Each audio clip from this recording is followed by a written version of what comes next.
In this video, I will discuss the pharmacological actions, clinical indications, and adverse effects of direct factor Xa inhibitors. Direct factor Xa inhibitors include Rivaroxaban, apixaban, andexanet, and betrixaban. These drugs are anticoagulants. They can prevent blood clots. These drugs are also called xabans as they have suffix xaban in their name, meaning they block factor Xa. Factor X is an important clotting factor in coagulation cascade. The coagulation cascade starts via two pathways, the extrinsic and intrinsic pathways. These pathways involve a series of enzymatic reactions, which activate clotting factors involved in each pathway. The intrinsic and extrinsic pathway meet at factor X, which is the start of the common pathway. Factor X is activated to form factor Xa. A single molecule of factor Xa can create 1,000 molecules of thrombin. Thrombin proteolytically activates fibrinogen into fibrin. Finally, fibrin mesh reinforces the platelet clot, which is formed during primary hemostasis. When we give xabans, they can bind directly and reversibly to the active site of factor Xa, the activated version of factor X. Factor Xa cannot activate factor II, so there is a significant reduction in the formation of thrombin, and finally decrease the formation of fibrin. These drugs prevent the formation of blood clot in veins and in the heart. Many doctors, students, and patients call these drugs different names: NOACs, DOACs, factor Xa inhibitors, or xabans. They're all basically the same. A good way to learn this is to go back in history. Since 1954, warfarin had been used as the only oral anticoagulant. In 2010, oral anticoagulants such as dabigatran, Rivaroxaban, apixaban, and andexanet were approved. Unlike warfarin, these new drugs have novel mechanism of action. They directly bind to specific clotting factors, so they were called novel or new oral anticoagulants, or NOACs. Now as time went on, these drugs are not new, and their name were changed to DOACs, or direct-acting oral anticoagulants. Dabigatran directly binds to thrombin or factor IIa, Rivaroxaban, apixaban, and andexanet directly bind to factor Xa. All factor Xa inhibitors have XA in their name.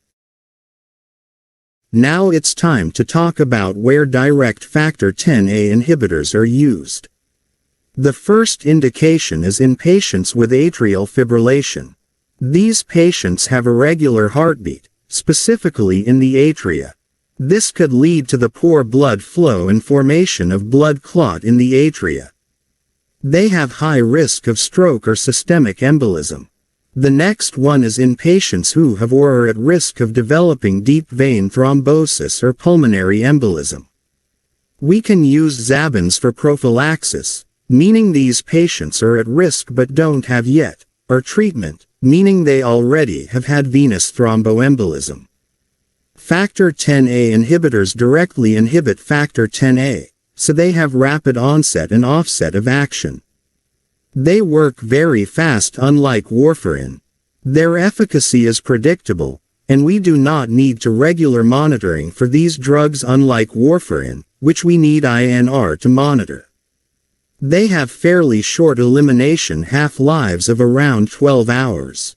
The half-lives vary with age and renal function, as they are excreted by kidney to some extent. So these drugs should not be used in patients with creatinine clearance less than 15 milliliters per minute. Now let me talk about the dosing and dose adjustment of factor Xa inhibitors. Starting with Rivaroxaban, in a patient with atrial fibrillation, we can give 20 milligrams once daily with meal, if their creatinine clearance is greater than 50 milliliters per minute. If the creatinine clearance is between 15 and 50 milliliters per minute, we need to use at a lower dose, 15 milligrams once a day. If a patient has DVT or pulmonary embolism, we can give them 15 mg twice daily for 21 days, and then we can give them 20 mg daily. If a patient is at risk of developing venous thromboembolism, then we just need to give them the prophylaxis dose, which is 10 mg once daily. Now moving on to apixaban. Here, if a patient has atrial fibrillation, we use 5 mg twice daily. If their serum creatinine is more than 1.5 mg per deciliter, we need to use at a lower dose, 2.5 mg twice daily, if they are older than 80 years or their body weight less than 60 kilograms. In patients who had DVT or pulmonary embolism, we use 10 mg twice daily for 7 days, followed by 5 mg twice daily. The prophylaxis dose would be 2.5 mg twice daily. Next is anticoagulant. If a patient has atrial fibrillation, we can give 60 mg once daily. This drug should not be used in patients with very good renal function, that is creatinine clearance more than 95 milliliters per minute, as this drug is associated with an increased risk of ischemic stroke in these patients. We can use anticoagulant for the treatment of DVT or PE in patients who have initially treated with a parenteral anticoagulant for 5 to 10 days.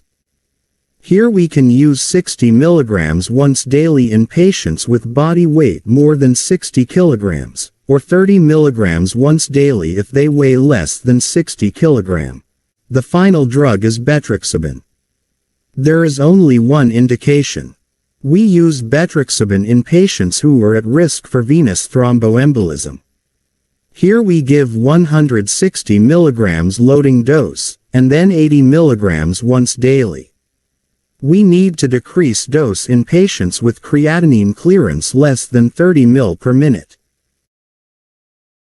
As any other anticoagulants, these drugs have risk of bleeding. In patients with acute major bleeding associated with the use of a factor Xa inhibitor, we can use andexanet as a reversal agent. Andexanet alpha is used as an antidote for Rivaroxaban and apixaban. If you learned something new from this video, make sure to subscribe to our YouTube channel. If there is any suggestion, please let me know by leaving a comment below right now.